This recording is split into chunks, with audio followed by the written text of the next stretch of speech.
ബിസ്മില്ലാഹിർ അൽഹംദുലില്ലാഹ് അല്ലാഹുമ്മ സ്വല്ലി വസല്ലിം അലാ നബിയിനാ മുഹമ്മദ്. ഇമാം ഇബ്നു ഹജർ അൽ-അസ്ഖലാനി റഹിമഹുല്ലാഹ് ബുലൂഗുൽ മറാമിലെ അവസാന ഭാഗത്തുള്ള കിതാബുൽ ജാമിഇലെ ബാബു തർഹീബി മിനൽ മസാവിൽ അഖ്ലാഖ്, മോശപ്പെട്ട സ്വഭാവങ്ങളെ പരിചയപ്പെടുത്തുന്ന ഹദീസുകളാണ്. അടുത്തതായി അബ്ദുല്ലാഹി ഇബ്നു മസ്ഊദ് റളിയല്ലാഹു അൻഹു ഉദ്ധരിക്കുന്ന ഒരു ഹദീസ്, സിബാബുൽ മുസ്ലിമി ഫുസൂഖ്,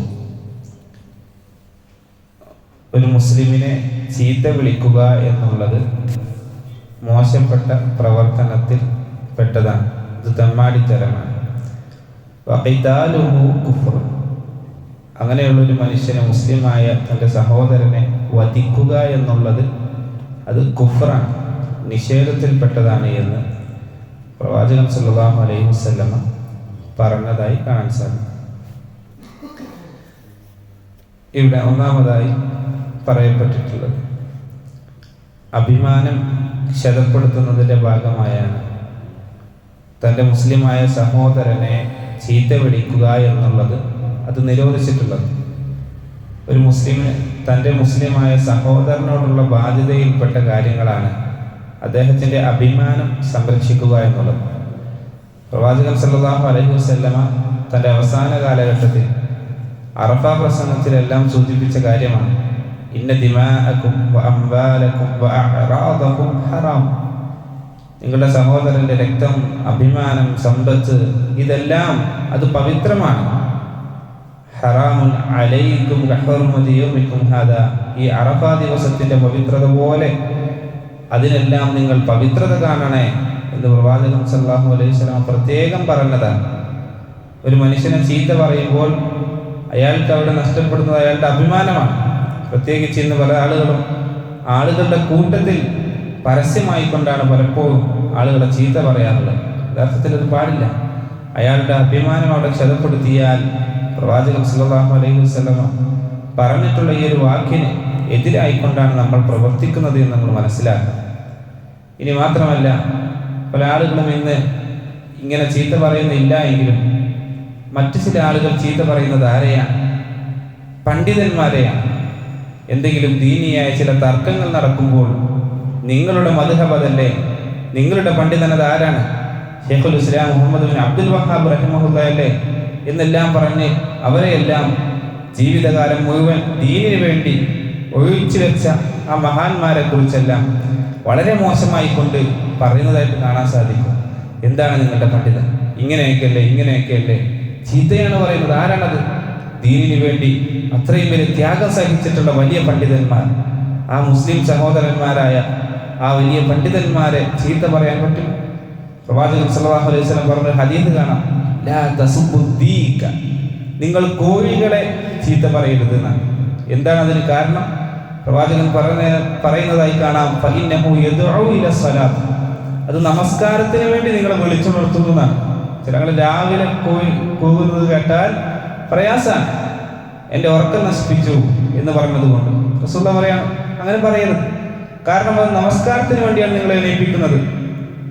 അതിനുവേണ്ടി എണീപ്പിക്കുന്ന ഒരു കോഴിയെപ്പോലും നിങ്ങൾ ചീത്ത പറയരുതെന്ന് പറഞ്ഞാൽ സ്വർഗത്തിലേക്കും നരകത്തിലേക്കുമുള്ള പാത കൃത്യമായി വിവരിച്ചു തരുന്ന ഈ പണ്ഡിതന്മാരെ എങ്ങനെ നിങ്ങൾക്ക് ചീത്ത പറയാൻ സാധിക്കും എന്ന് ചോദിക്കുന്നതായി കാണാൻ സാധിക്കും.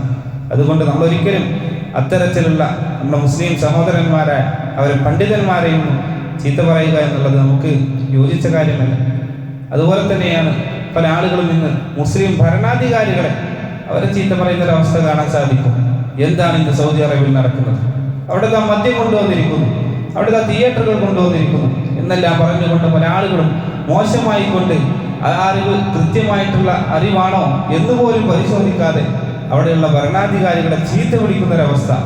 എന്താണ് ഇതെല്ലാം കലാശിക്കുന്നത്? അവസാനത്തിൽ പലപ്പോഴും ഇങ്ങനെയുള്ള കാര്യങ്ങളാണ് ആ ഭരണത്തെ അട്ടിമറിച്ചുകൊണ്ട് അതിനേക്കാൾ മോശമായ ഒരു ഭരണം അവിടെ വരുന്ന അവസ്ഥ വന്നാൽ വിശുദ്ധ ഖുർആൻ അല്ലാഹു സുബ്ഹാനഹു വ തആല പറഞ്ഞു, വൽ ഫിത്നതു അശദ്ദു മിനൽ ഖത്ൽ, ഒരു കൊലപാതകമല്ല. എല്ലാവരും കരുതും കൊലപാതകമാണ് ഏറ്റവും വലിയ പ്രശ്നം എന്നാണ്. കൊലപാതകത്തെക്കാൾ ഏറ്റവും വലിയ പ്രശ്നം അത് ഫിത്ന ഉണ്ടാക്കലാണ്.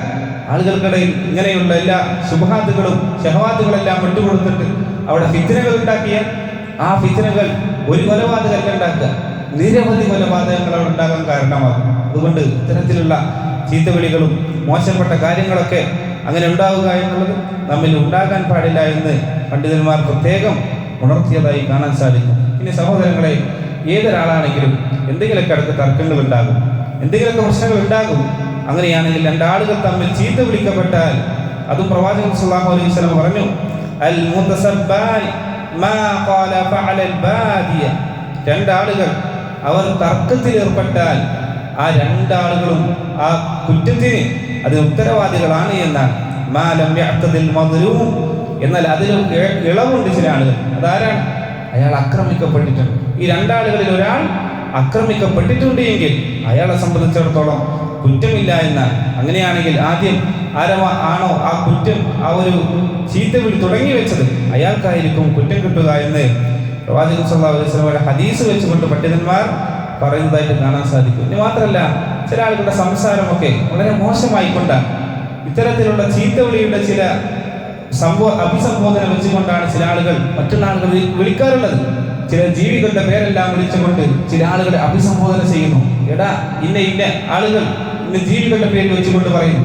ഇബ്നു ബാസ് റഹിമഹുള്ളാഹയോട് ചോദിക്കപ്പെടുന്നുണ്ട്, ഇങ്ങനെയെല്ലാം ചില വിശ്വാസികളായ ആളുകൾ പോലും അവർ സാഹോദര്യം എന്ന പേരിലൊക്കെയാണ് ഇങ്ങനെ വിളിക്കുന്നത്, എന്താണ് അതിന് താങ്കൾക്ക് പറയാനുള്ളതെന്ന് ചോദിച്ചപ്പോൾ അദ്ദേഹം പറഞ്ഞു, ലാ യജൂസ്, അത് അനുവദിക്കപ്പെട്ടതല്ല. അല്ലാഹു സുബ്ഹാനഹു വ തആല വിശുദ്ധ ഖുർആനിൽ പറഞ്ഞു, യാ അയ്യുഹല്ലദീന ആമനു ലാ യസ്ഖർ ഖൗമുൻ അൻ ഖൗമിൻ, നിങ്ങൾ ഒരിക്കലും ഒരു സമുദായം മറ്റൊരു സമുദായത്തെ മോശപ്പെട്ടി ഇകഴ്ത്തിക്കൊണ്ട് നിങ്ങൾ ഒരിക്കലും സംസാരിക്കാൻ പാടില്ല എന്ന് വിശ്വാസികളോട് താക്കീത് നൽകുമ്പോൾ ഒരിക്കലും ഇത്തരത്തിലുള്ള വാക്കുകൾ അത് വിശ്വാസിക്ക് അനുയോജ്യമല്ല എന്ന് പ്രവാചകൻ സല്ലല്ലാഹു അലൈഹി വസല്ലമ പറഞ്ഞതായിക്കൊണ്ട് നമുക്ക് കാണാൻ സാധിക്കും. അല്ലാഹു സുബ്ഹാനഹു വ തആല ആയത്തിൽ നിന്ന് പ്രത്യേകം എടുത്തുകൊണ്ട് ഇബ്നു ബാസ് റഹിമഹുല്ലാഹ് പറഞ്ഞതായി നമുക്ക് കാണാൻ സാധിക്കും. അതുകൊണ്ട് ഒരിക്കലും നമ്മൾ അത്തരത്തിലുള്ള വാക്കുകൾ ഉപയോഗിക്കാൻ പാടില്ല. ഇനി ചീത്ത വിളിക്കാനേ പാടില്ല എന്നാണ്. ചീത്ത വിളിക്കാൻ പറ്റും, അനുവദിക്കപ്പെട്ടിട്ടുണ്ട്. അതാർക്കാണ്? ഒരാൾ നമ്മെ ചീത്ത വിളിച്ചു, നമ്മതിന് അർഹരല്ല. അകാരണമായിക്കൊണ്ട് നമ്മെ ഒരാൾ ചീത്ത വിളിച്ചാൽ തത്തുല്യമായിക്കൊണ്ട് നമുക്ക് ചീത്ത പറയാം, തിരിച്ചും അതുപോലെ പറയാം. അതിലധികമാകാൻ പാടില്ല. അത് അനുവദിക്കപ്പെട്ടു എന്നേ ഉള്ളൂ, പറയണം നിർബന്ധമില്ല. അത് വിട്ടുകൊടുക്കലാണ് ഏറ്റവും നല്ലത്. പ്രവാചകൻ സല്ലല്ലാഹു അലൈഹി വസല്ലമയിലെ അദ്ദേഹത്തിന്റെ സ്വഭാവം കണ്ട്, അഥവാ തൗറാത്തിലും ഇഞ്ചീലിലുമെല്ലാം റസൂലുള്ളാഹിയുടെ സ്വഭാവങ്ങൾ വിവരിക്കുന്ന ചില സ്വഭാവങ്ങൾ ഒരു സ്വഹാബി മനസ്സിലാക്കി. അദ്ദേഹം അമുസ്ലിമായിരുന്നു. ആ കാലഘട്ടത്തിൽ അദ്ദേഹം അതിൽ നിന്നെല്ലാം ഓരോ സ്വഭാവങ്ങൾ അത് പഠിച്ച് മനസ്സിലാക്കി ആ പ്രവാചകൻ സല്ലല്ലാഹു അലൈഹി വസല്ലം സ്വഭാവങ്ങൾ മനസ്സിലാക്കി. അങ്ങനെ ആ സ്വഭാവമായി ഒത്തുനോക്കിയപ്പോൾ ഇതാണ് പ്രവാചകൻ എന്ന് മനസ്സിലാക്കി അദ്ദേഹം ഇസ്ലാം സ്വീകരിച്ചെന്നാണ്. എന്നിട്ട് അദ്ദേഹം റസൂലുള്ളാഹിയോട് ഈ കാര്യങ്ങൾ വിവരിക്കുന്നുണ്ട്. അവിടെ അദ്ദേഹം പറയുന്നത്, ആ ഗ്രന്ഥത്തിൽ റസൂലുള്ളാഹിയുടെ സ്വഭാവങ്ങൾ എന്താണ് കൊടുത്തിട്ടുള്ളത്? ലൈസ ലിഫദ്ദിൻ വലാ അഗീർ, അദ്ദേഹം പലിശ സ്വഭാവി ആയിരുന്നില്ല. വലാ സഖാബിൻ ബിൽ അസ്വാഖ്, അങ്ങാടികളിൽ ബഹളം വെക്കുന്ന ഒരു മനുഷ്യനായിരുന്നില്ല. വലാ യദ്ഫഉ സയ്യിഅത ബിസ്സയ്യിഅതി, തിന്മയെ തിന്മ കൊണ്ട് പ്രതിരോധിക്കുന്ന വ്യക്തിയായിരുന്നില്ല എന്നാണ്. ഇങ്ങോട്ട് പറഞ്ഞാൽ അതുപോലെ നാലെണ്ണം അങ്ങോട്ടും അങ്ങനെയല്ല, അതിനെ നന്മ കൊണ്ട് പ്രതികരിക്കുന്ന സ്വഭാവമാണ് ശരിക്ക് നമ്മിൽ നിന്നുണ്ടാകേണ്ടത് എന്ന് പണ്ഡിതന്മാർ സൂചിപ്പിക്കുന്നതായി കാണാൻ സാധിക്കും. അതുകൊണ്ട് ചീത്ത വിളിക്കുക എന്നുള്ളത് അത് നമ്മിൽ നിന്ന് ഒഴിവാക്കേണ്ട ഒരു കാര്യമാണ്. അതുപോലെ തന്നെ വലിയ കുറ്റമായി കൊണ്ട് പഠിപ്പിച്ചതാണ് തൻ്റെ മുസ്ലിമായ സഹോദരനെ വധിക്കുക എന്നുള്ളത്.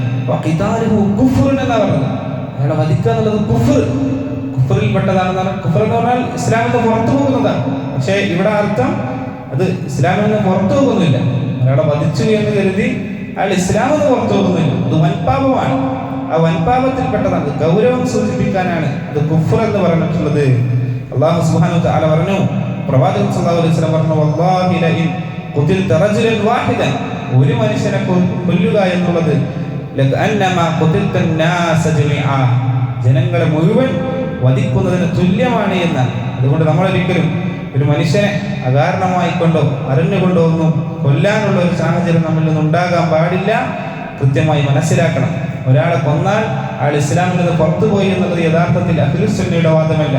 അതിന്ന് നാട്ടിലുള്ള ഖവാരിജുകളായ തീവ്രവാദികളായ ആളുകളുടെ അവരുടെ ചിന്താഗതിയാണ്. ആ ചിന്താഗതി നമുക്കുണ്ടാകാൻ പാടില്ല. അല്ലാഹു സുബ്ഹാനഹു വ തആല ഇത്തരം കാര്യങ്ങളെല്ലാം കൃത്യമായി മനസ്സിലാക്കാനും അത് ജീവിതത്തിലേക്ക് പകർത്തുവാനും നമുക്ക് ഏവർക്കും തൗഫീഖിനെ പ്രദാനം ചെയ്യുമാറാകട്ടെ. സുബ്ഹാനക്കല്ലാഹു വ ബിഹംദിക് അഷ്ഹദു അൻ ലാ ഇലാഹ ഇല്ലാ അൻത അസ്തഗ്ഫിറുക വഅതൂബു ഇലൈക്. അസ്സലാമു അലൈക്കും വറഹ്മത്തുള്ളാഹി.